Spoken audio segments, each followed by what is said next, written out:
Hey, what's going on, everybody? Welcome back. This is the JR Wisdom channel. I want to thank all you guys for tuning in. I haven't been on here in a while. Looking kind of dusty this morning. Didn't have to go to work, but I just wanted to knock out this video really quick. I haven't made any political videos in a while, and I guess this isn't really political. Kind of just wanted to talk about this latest interview that Bernie Sanders did, Senator Bernie Sanders did, who's now a presidential hopeful for 2020, where he was on the Breakfast Club and he was asked, you know, questions in reference to what does he plan to do for the black community, specifically about reparations, which is something that I can say I can credit what's happening, everybody. I can credit to the Breakfast Club. They haven't been doing that. I don't remember them doing that during the last run with Hillary and whatnot. I don't remember them asking these type of questions, but I think because uh, it's been in the media a lot more prevalent now, and reparations coming up, even with Trump, the topic has come up with him about reparations, and I don't know the hashtag. ADOS. How do you want to pronounce it? ADOS, ADOS, African descendants of slavery. That's coming up. So a lot of these candidates who have been asked this have been basically coming across with saying that it's the lift us all mentality, or basically something that's going to help everyone in the United States, which is something that a lot of the people in the African American community and the black community are more outspoken is we need specifics, we need tangibles. We just don't need something that's going to benefit everyone. We need something that's going to be directly beneficial to the black community, the African American community, the African descendants of slavery specifically. So I'm gonna get into a few of the points, and in my opinion, Bernie Sanders, he sounded kind of frustrated. I know he got put on the spot, but I think it's just one of those things that a lot of these candidates are saying, because if they say specifics about they're going to do something, then they feel like they may lose a certain demographic. And in that case, with especially Kamala Harris and Cory Booker, obviously they're going to say that these are black candidates. But you have a Bernie Sanders who does have who is kind of like he's an independent. He's the oddball. He's an older gentleman. He's Jewish, and even though he's been somewhat of a day one, even during the civil rights era, marching with King, getting arrested, so on and so forth, it's surprising for him to say that, but I can understand why, because he's definitely trying to get elected this time. So with that being said, shout out to Charlemagne for asking him these questions and for sticking to it, because I know a lot of people are hitting him up saying you're being easy on these folks. You're not really getting to the point. What are they going to do at the end of the day? Because at the end of the day, you might as well still have, and not to say it's subjective as far as the president we have now, because I think that was brought up and he was entertaining it for a second. But let's get into the things. They asked him directly, um, Bernie Sanders, about what he's gonna do in reference to it. And he just kept going back, saying he wants equality for everyone. Lift us all up. Basically, redlining. He was talking about healthcare and how he's trying to change our situation as far as healthcare. And he went into talking about Canada, and we pay double the amounts that we pay in premiums than any other country out here, as opposed to Canada, which is 50 miles from where he lives at in Vermont, where he doesn't they don't walk out paying anything, even if for any type of operation, surgery, anything of that nature. And he talked about education, but once again, education for everyone, finances for everyone. Basically, he's saying make it a equal playing field, and that the way to go about having reparations, the way he understands it, the way we should have reparations, is by building the country together. And the funny part about that, by him saying building the country together, is that I thought that that's what we've been doing, or that's how this country started out, for lack of a better term, with it being built off of slavery, building the country together to empower, so to speak, another class, while another class of people remained disenfranchised and basically second class citizens. So he kept harping on this point, and Charlemagne even asked him, "Why is it that you seem to be dodging the question about this?" And he was like, "Well, what is it that you want as far as reparations?" And so Charlemagne basically just said, "Straight hard cash."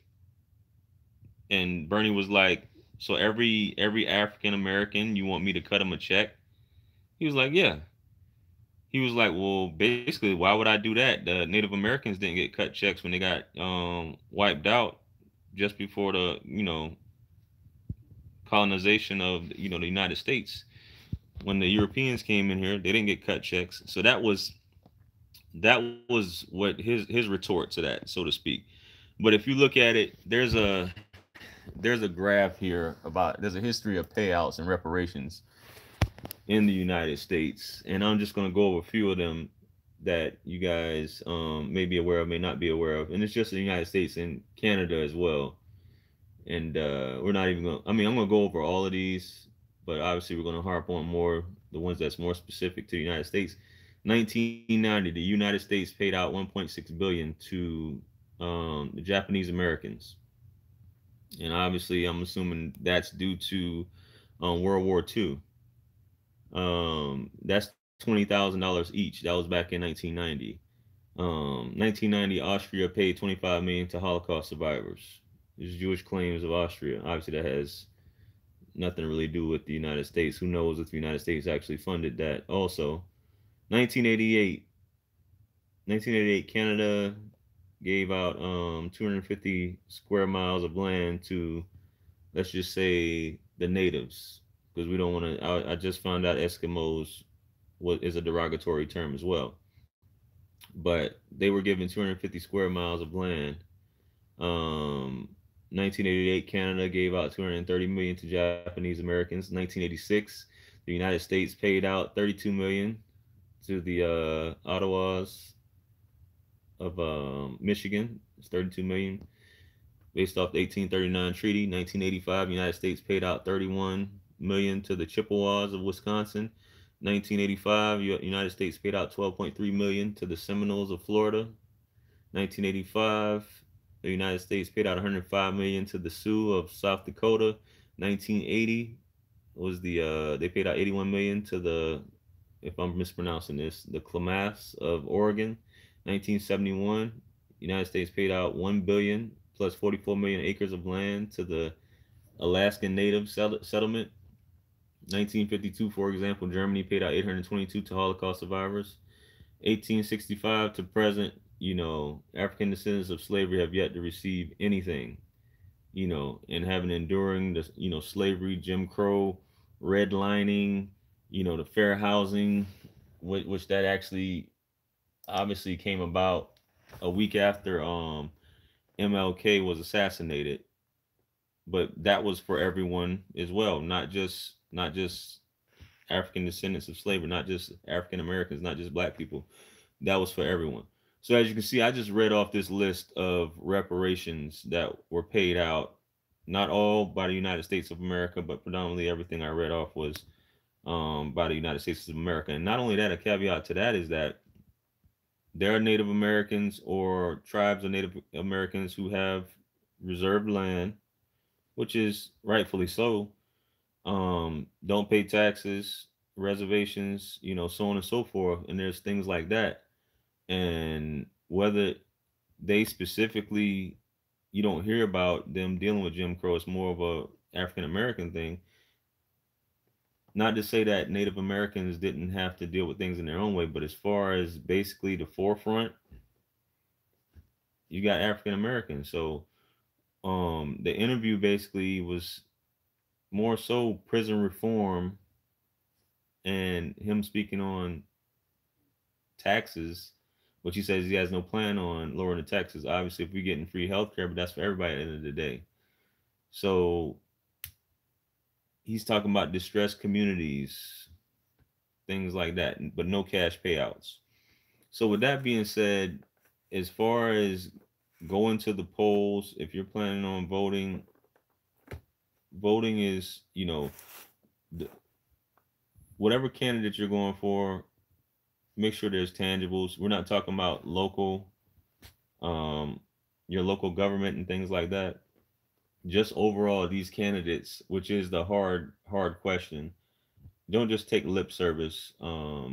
Bernie Sanders, in my opinion, he's a if I was to vote last election, which I didn't, so you can say whatever it is you want to say. I wasn't. I didn't. I just didn't vote this last election. Not that I've never voted before. So let's keep that plain and simple. I think that this is something that must be addressed, even though it's not a difficult it's not that difficult as you would seem, because the money's there. The money's definitely there. It's been there before. We talked about he went into talking about all these businesses, and that's basically one of his talking points is obviously they're getting tax cuts and rebates at the same time. The profits are huge, and this is as great of a country we are, as much planning, and you want to call it, if you want to even call that reparation socialism, I mean, we're going to come up with all types of terms. So you can't be pseudo socialist or almost socialist if you do hand out these things and we have things going on. There's so many programs in our country, so much assistance that benefits all of Americans that are socialist in nature, if you want to get technical with it. So with that being said, African descendants of slavery, whether we get involved, whether you get involved with creating your own candidate or super PACs or whatever it is, just make sure it's in your best interest, and you aren't voting for someone who isn't going to hold up their end of the deal if there's no tangibles in place. So with that being said, I just want to give my opinion before I got off here on this interview I just watched.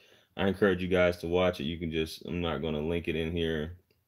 You guys, it'll probably pop up when you watch this video anyway. Type in Bernie Sanders. I'm pretty sure he's getting a lot of flack from this interview. So you guys stay tuned. I appreciate you guys tuning in. I'll catch you guys on the next live